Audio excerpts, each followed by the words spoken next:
back to another session of CaN, Gallant IAS and News Analysis. So, we will be discussing the news of 8th and 9th October today. So, I have with me about 7 news today. The first is Israel at war with Hamas. Israel has recently announced war with Hamas. So, we will be looking into what the situation is there and why is Hamas taking a stance to attack Israel and why is Israel declaring a war. Then we have the Digital India Act. It has actually been newly introduced in the parliament. So, we will look at the key provisions of it.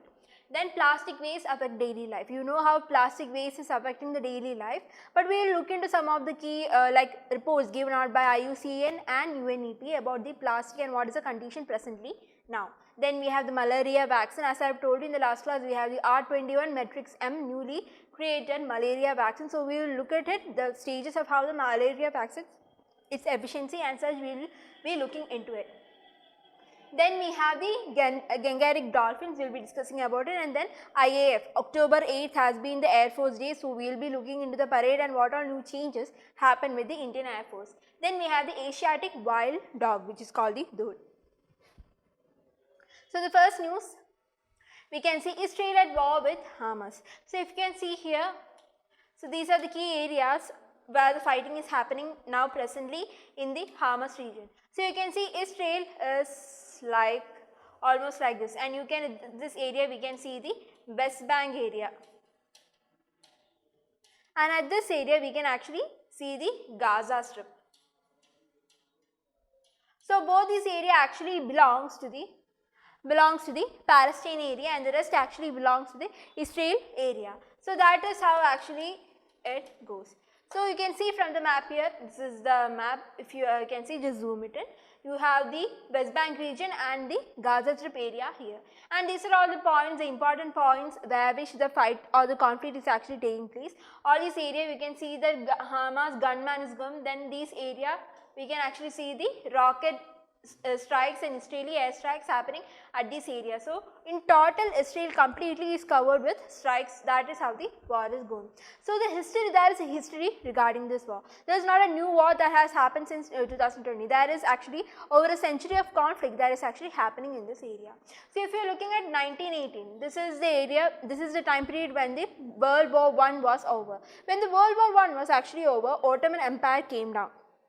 The Ottoman Empire actually fell and the British had the custody of this area, particular area. So, when this area was actually under the British, when it actually came under the British, there was a majority of Arab population and only few minority of Jewish population that was actually present initially. Like there was majority of Arab and only minority of Jews.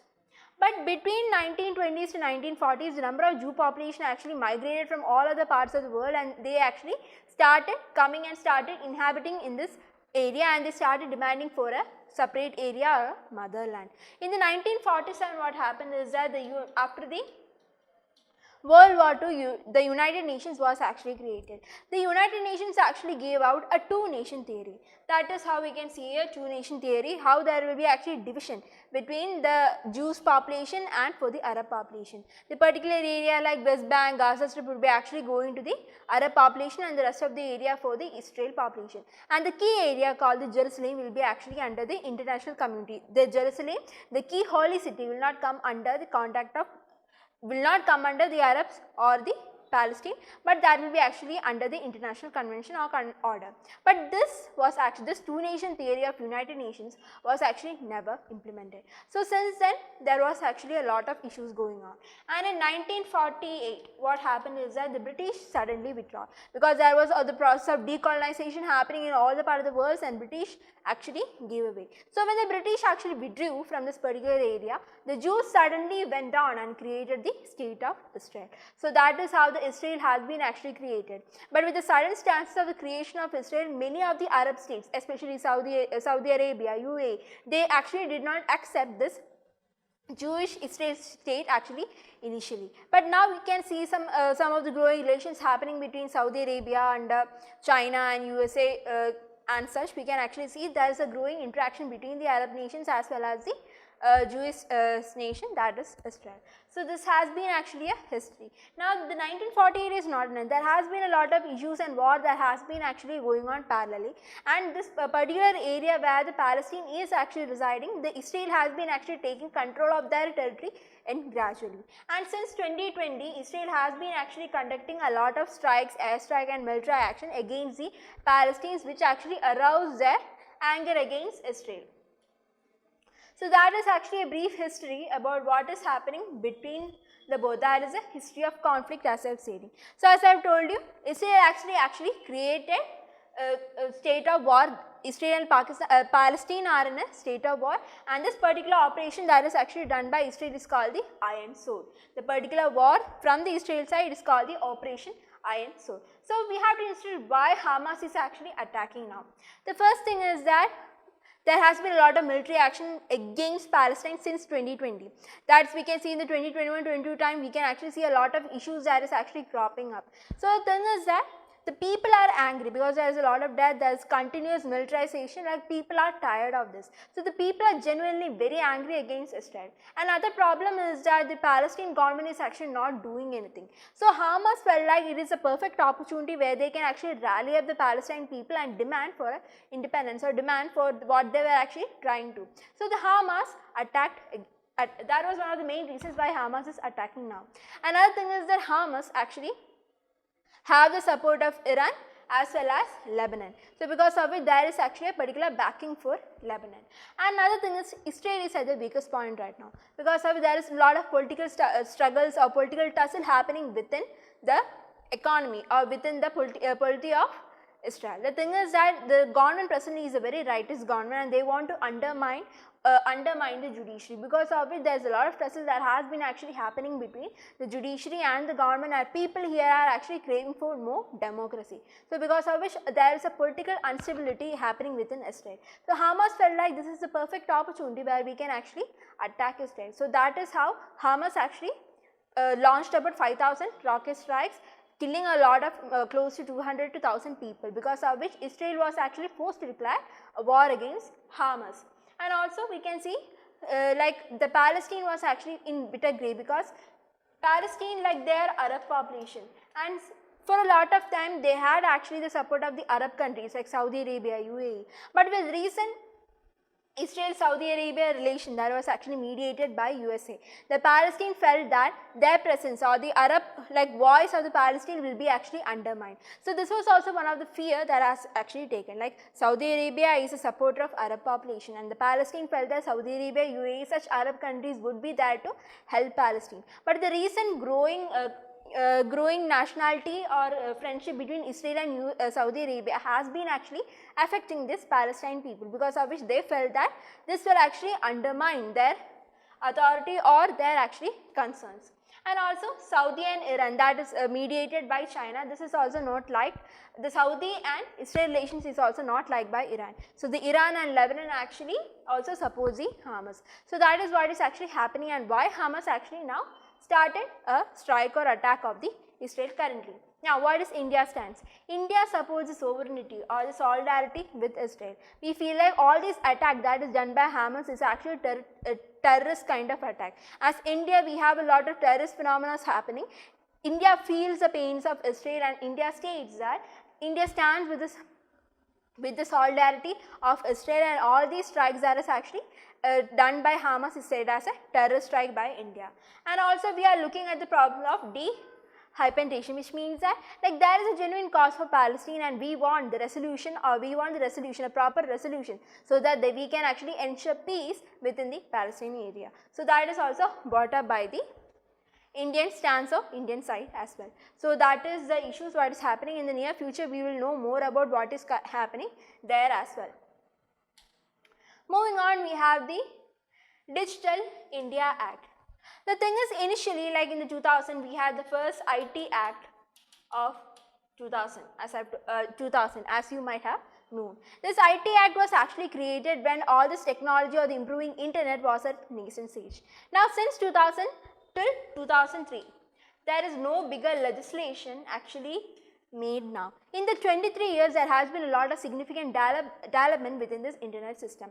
There has been a lot of upgradation happening, like from just a mere calling, we can ensure video calling, we can ensure Skype, a call and something international calls, everything is available right now. That is how the technology has boomed in the last 23 years. With this technological boom, there has been a downside because there has been increase in cybercrime, cyberbullying, pornography and such. A lot of issues has been actually taking place, including frauds as such. So there is a need to actually counter all this and put up some kind of legislations or regulations to actually regulations in this upcoming or emerging digital technology as well. So the Digital India Act is kind of a legal framework to actually control the digital media as such. Now this is a move by MeitY, Ministry of IT and such. As I have told you, IT Act of 2000. Now there has been a significant growth, because if you can see in the last 23 years, the internet users has actually increased. Like it was just near 5.5 million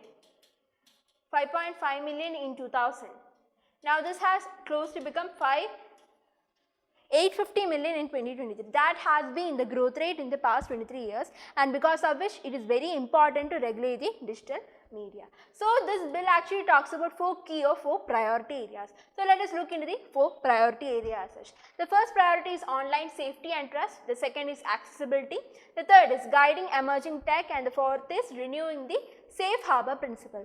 So let us look into these four individually. The first is the online safety and trust. As I have told you, with the growth of digital media, a lot of problems have also arisen. There is cyberbullying, there is cyber threats, there is frauds happening. So all the consumers who are actually using the digital platforms are morally unsafe, and they have a lot of trust issues. So it's very important that we actually address this particular issue, because of which the online safety and trust is one of the key ingredients of this list. Another is accessibility. We know we actually promote an open internet. The internet is accessible for anyone and everyone. But thing is that there is a thin line of difference between accessibility and also for the necessity. For overuse or for misuse of this particular sector is very prominent. So because of which we need to ensure a certain point of regulation, so that this particular sector or the internet cannot be actually misused by the common population. There is a need for accessibility, but this accessibility can be actually misused. For that we need actually regulations and laws. Then guiding emerging tech. We have the artificial intelligence, machine learning, IoT, we have blockchains, a lot, we have ethical issues, we have data privacy concern regarding with everything. So it's very important that we have some principles in place so that we can actually guide this emerging tech. Another thing is the safe harbor principle. So in user, mainly if you are looking at a particular platform, let's say we have Twitter. Now there is a user, there is this Twitter platform, and then there is the end user. Now this particular user is actually putting some kind of hate speech, hate statements and such. Okay, now this particular hate speech is actually accessible or viewed by all the end users. It is actually viewed by all the users, me and you. Some people might like it, some people might support it. This may actually arouse a lot of concerns within that society as such. The thing is that if certainly, it's not like the old times, we can actually spread fake messages or fake news, hate speech and such much quicker now with all these emerging platforms. The thing is that if certain issues like a hate speech is actually put in this platform, this particular Twitter is actually not liable for it. Whatever hate speech is actually put by a consumer or a user like me, this is actually available to an end user like you. But the intermediate platform which I am using to spread this message, they are not actually liable. So the government thinks that there is actually very important key pair, a lot of this particular hate speech could have been actually blocked by this Twitter.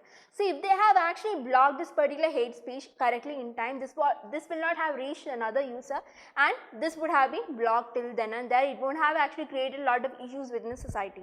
So the government feels that this platforms such as the Twitter, the Google, the Facebook, Instagram, Signal, Telegram, everybody should be actually brought under the liability. This particular law was actually called the safe harbor principle, and what the government wants to do is that they want to actually renew the safe harbor principle so that all these platforms will be actually brought under the liability. So if a particular hate speech comes up and this platform does not block it, they will be liable. They will be actually given a charge, like it actually gone through your platform and you are actually partially responsible for it as well. So that is what the renewal of the safe harbor principle is around.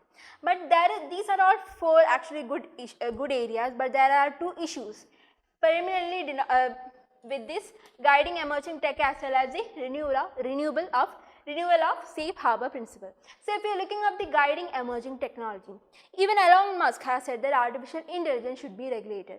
But how far a government can actually regulate these kind of artificial intelligence and such? The thing is that the artificial intelligence has not reached 100%. We are developing, there is a lot of development that is actually happening every month, every day. So the thing is that how much can you regulate all this? If the government is actually going to control all this artificial intelligence, machine learning and such, it would actually hamper the growth. This is equal to government actually controlling these kinds of technology and such. So because of which the growth will be actually affected. If this growth is under the private company, what they will do? They will actually do a lot of research. They will actually try to increase the kind of productivity within this artificial intelligence, machine learning and such, because they want profit. So the more research they do, the more profit they get. But with the government sector, what they do? They don't actually do a lot of research, because of which if they are actually controlling it, all this technology will be actually cut off, or there won't be any growth within this particular sector. So if you are looking machine learning and blockchain, machine learning and blockchain particularly, if they are controlled, it actually hampers the growth. So that is one of the major issues that has been actually pointed out by the author. And another thing is the safe harbor principle. As I have told you, the safe harbor principle will actually help the platforms cut down a lot of hate speech, fake messages and such. But the thing is that what if it cut down the genuine kind of messages and such? When the particular liability is actually imposed upon this kind of companies, platform, what they do? They will actually start censoring. So they actually block even a small and every kind of messages which they feel like it might be harmful for the society. Now particularly, let us talk in Iran. If they are actually putting a particular statement which is anti-government, but this message they are putting is actually very much for the women's activists or for the democracy and such, they might be actually anti-government. But the thing is that the message is actually pretty much very helpful for the society. They might actually block these kinds of messages as well, because they don't want to be liable. They don't want to be actually put up liability by the Iran government. So what they do? They actually block these kind of contents, and this actually affects the freedom of speech and expression of the people. So that is some of the concerns that has been actually pointed out by the article. We saw the 4 priority area, we saw online safety trust, accessibility, guiding emerging tech, safe harbor principle, and the 2 issues related with the guiding emerging tech and the safe harbor principle. In the coming future, we can actually see more of what is actually happening. This was the first such article that was actually given out by the Hindu. So in the coming days, we will be actually knowing what all comes under this as well. Moving on, we have plastic waste affecting daily life. The thing is that everything, the plastic actually started the manufacturing from about 1907, and this was actually found by a Belgian scientist called the Leo Baekeland.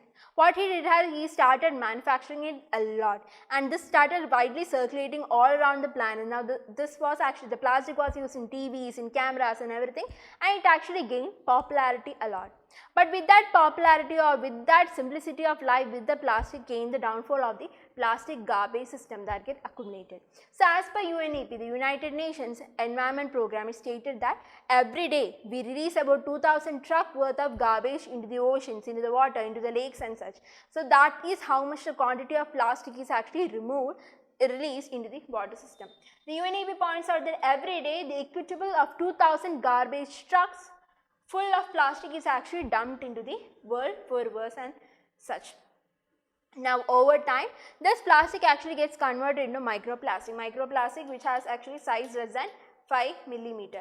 This plastic might be close to 7 millimeter, 15 millimeter, but over time it actually changes because of all the heat and the cold and such. It might actually change to microplastic. When it forms microplastic, it is more damaging to the environment, to the humans and also the marine population. It is also stated that we can find plastic in the human body, we can find plastic in our blood, in the placenta and such. Plastic content is actually formed, microplastic and such, because it is very difficult to trace and track this microplastic, and when it gets into the food chain, it affects the species very badly. So if you are looking, as I have told you, 2000 garbage trucks full of waste is actually dumped into the ocean. So if you're looking annually, about 14 million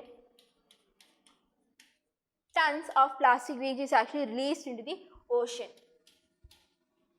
Close to 19 to 23 million is actually released to the aquatic lakes, waters and such. So that is how much this is actually released. And this 14 million account for about 80% of this marine waste or marine dump. So that is how that proportion, like there are some of the key terms and data which you can actually use as pointers in your mains. So please, like this article is pretty much very simple. The thing which you need to remember is some kind of data points which is actually given out.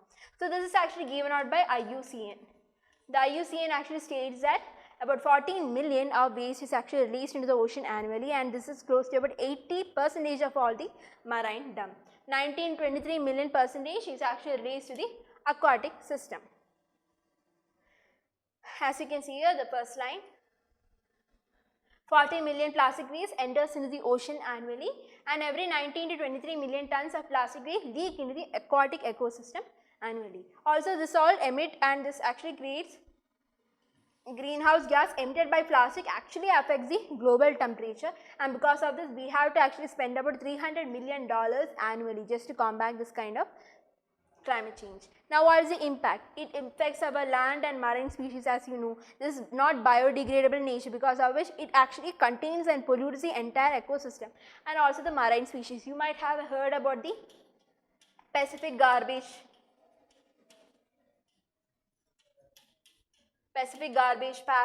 patch as such, where the kilometers of area that is actually covered with plastic, and all these animals might actually consume the plastic and they actually die initially. So so that is what is actually happening, and it actually affects the land as well as the marine species as well, affect the human health and food security. Another problem is that when there is a lot of pollution happening, like all the marine animals are actually consuming this kind of plastics. So the humans start avoiding eating these kinds of marine animals. So we actually look for another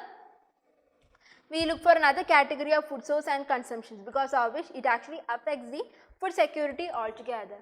Then impact tourism and shipping. The ship propellers may get stuck with all this plastic, because of which it will affect the tourism and the shipping sector.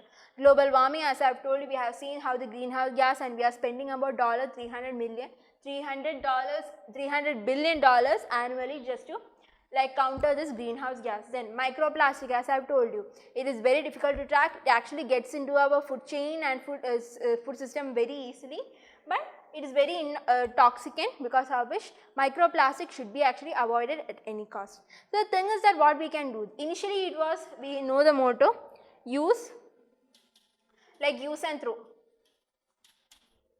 Initially we actually used to follow the use and throw policy. Now we actually use, reuse and recycle, reuse and then throw. Then we actually came use, reuse and then recycle it again. But the recycling phenomenon is not actually very developed in a country like India or in the world. So the thing which we can do is ban kind of plastic.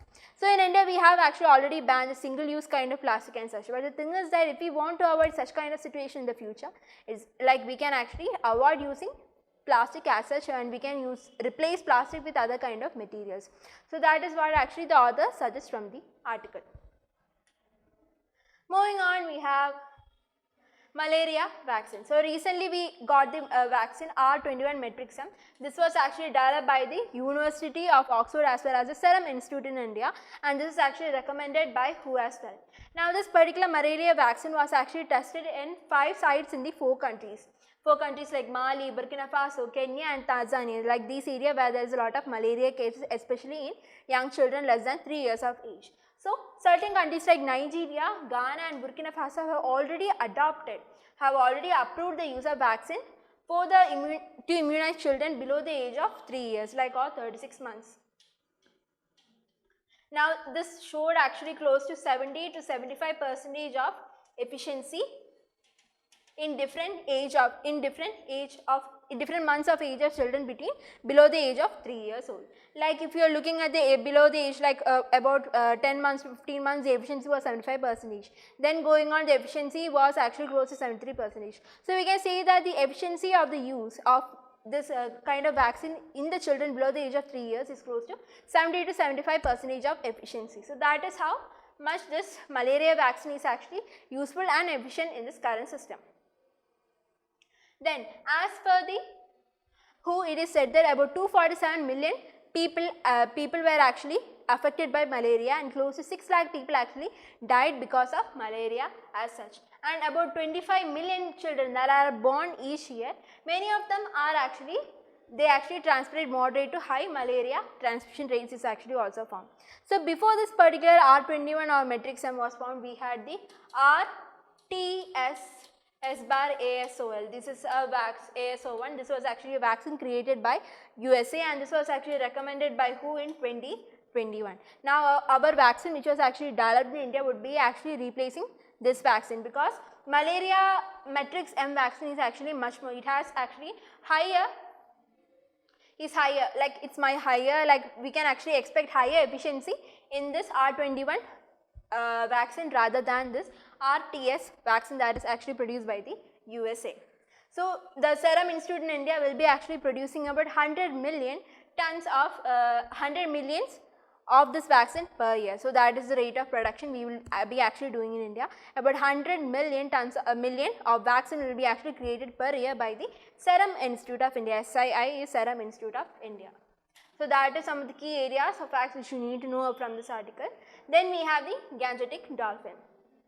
As you know, Gantic dolphins are endangered by the IUCN list, and they get the highest amount of protection in the Schedule 1 of Wildlife Protection Act, as well as in the Appendix 1 of CITES, that is the Convention of Trade of Endangered Species and Convention of Migratory Species. In all these Gantic dolphins, especially dolphins, they actually get the highest rate of protection. So what is in the news is that all these animals are actually getting stuck. The dolphins especially, they are actually getting stuck in canals. The thing is that earlier there used to be the water body, they can actually travel anywhere they want.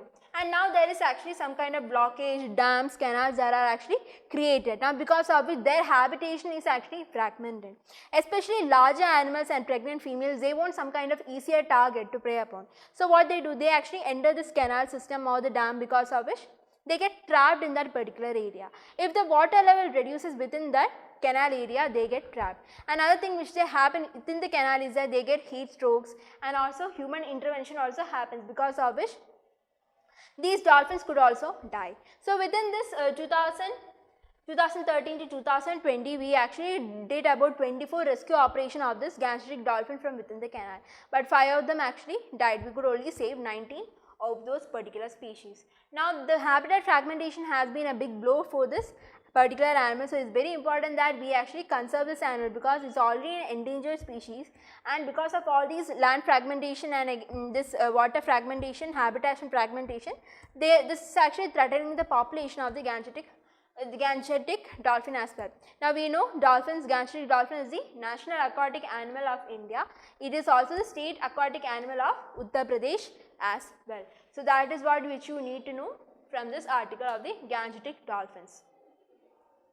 Then moving on, we have the new IAF new ensign that has been unveiled. So you see here, this is the new ensign that has actually been put in this navy flag. You can see the Ashoka lion capital here. In underneath we can actually see the Satyameva Jayate that has been actually written. Then we can see the eagle with its flaps being with its wings, which actually shows that the flying capability of the Indian Air Force. So October 8, that was yesterday, was the Indian Air Force Day. So there has been a lot of changes that has been actually conducted within this particular parade. There was a parade organized by the Air Force, and there was a lot of changes within this parade. The first thing we can see is there has been a new ensign that has been actually unveiled within the flag. If you are looking at the others, the display, like there is a Sarang helicopter display setting, the level of difficulty has been actually increased. Usually they actually do stunt with 4 helicopters, now they actually did with 5 helicopters in the military display team. Then the newly inducted C-29 transport system, which we actually talked about in a few classes earlier, has been also inducted. Like C-29, like MiG-21 Bison has been actually used before, like in the last year's parade we have been using, till the last year's parade we have been actually using MiG-21 Bison. Now this MiG-21 Bison is actually said to be planned to phase out within 2025, and we have actually replaced this MiG with the C-29 transport that has been actually inducted newly into the Air Force. Then it is very important, you know, this was the first Air Force Day that has been actually commanded by a woman officer called the Shaliza Dami. It's very important. Shaliza Dami. This is the first kind of parade, Air Force parade that has been actually commanded by a woman officer, and we can also find a fully contingent, all woman contingent here also. That is also first. In the first time we are having a all woman contingent, and this consists of inducted Agniveer Vayu personnel that was actually conducted recently. A full all woman contingent can be also found, and also we can actually see the parade included the flight of Garud kind of commanders who has been in service for the 20 years, and they are appearing first time in this kind of parade as such. So a lot of changes have been made within this parade. The first important thing is that a new ensign has been actually given out, and this was actually commanded by a woman officer. This is the first in history by Shaliza Dami, and we can also find a fully woman contingent, all woman contingent, which consists of the Agniveer Vayu personnel. So this article becomes very important from that point of view. Then we have the Asiatic wild dogs. This is the last news. This Asiatic wild dogs is also called as dhole. So I will be calling this dhole or Asiatic wild dog. Now these are native to Asia. We can find the central, southeast as well as the Southeast Asia. These are native to the Asia as such. There is a high risk of extinction because there is actually habitat loss, prey availability is pretty much less. There is diseases and competitions for food and such, because of which they are close to extinction, and as per the IUCN they are actually endangered. So this article does not deal topical of what this Asiatic wild dog or dhole is. There is two important key terminology which you actually need to learn from this article. That is, the first thing is the habitat exclusivity hypothesis. Say if you are looking, I am taking a particular habitat. I have the dhole, I have tiger, I have leopard. All these predators are actually living in a same ecosystem. So what we might feel, all these are predators, they actually fall prey upon the same kind of population. All these three particular, like the dhole, tiger and leopard, they prey on smaller animals. So the thing is that the food chain is commonly same, and these three are the bigger predators within that particular ecosystem or habitat. So what we feel, they might actually easily go into extinction. One thing is that they might fight against each other. Also the prey population will be pretty much less, and these predators will actually go into hunger. So because of which we might feel that if all these three are put together in a particular ecosystem, they might not survive. So actually the initial hypothesis was the habitat exclusivity hypothesis. The thing is that these habitat, they have to be excluded. Like the tiger population cannot come into the dhole area, the dhole should not come into the leopard area. All these two should be exclusion. That is the exclusivity hypothesis. All these three creatures cannot come together. So that was the initial hypothesis what we are feeling about. Like in a particular ecosystem, in a particular area which we are taking, there should be only one bigger predator in the top of the chain. There should not be a multiple predators within the same ecosystem. But the thing is that even if there is an exclusivity, we found that there has been an extinction or reduction of these kind of particular animals, like dhole, especially if we are taking, when we are actually excluded dhole from these both category, the number of dhole that was actually there was actually reducing. So the another theory that has been is the overlapping prey availability or habitat suitability. Another thing is that there is dhole, there is tiger, there is leopard. So when there is habitat, when all these three are coming together within a particular habitat, we can actually see that there is much more population increase. There is still prey availability, and there is sustainability and increase in life of all the three kind of population. Now this theory is actually against whatever we know. All the people actually believe this habitat exclusivity hypothesis to be true, but that is entirely wrong. We need to study a lot about the nature of animals again, because all these three are actually living together in a sustainable in a way without any kind of exclusivity, and they showed a lot of sustainability and life and productivity when these both are actually together. So that is what is actually being highlighted in this particular article. It is not the exclusivity that is working, but all the overlapping of the prey is what is actually helping, what is Overlapping is what actually helping them sustain their life. So that is what has been actually majorly told about the article. So you see that the Asiatic lion, the dhole, Asiatic wild dog, the dhole has much more proximity with the leopard and tiger, and when these all together in a particular ecosystem, there is much more overlapping and habitat sustainability that is happening within this particular area. So that is what has been actually stated in this article. So that is for today. This was the last in our news. So I will be seeing you again on Wednesday. We will be discussing the news of 10th October as well as 11th October. Thank you and have a nice day. If you like my class, please like and subscribe. And tomorrow you can also expect CaN lunch master question that will be actually updated in the Gallant IAS official channel. So thank you. Have a nice day.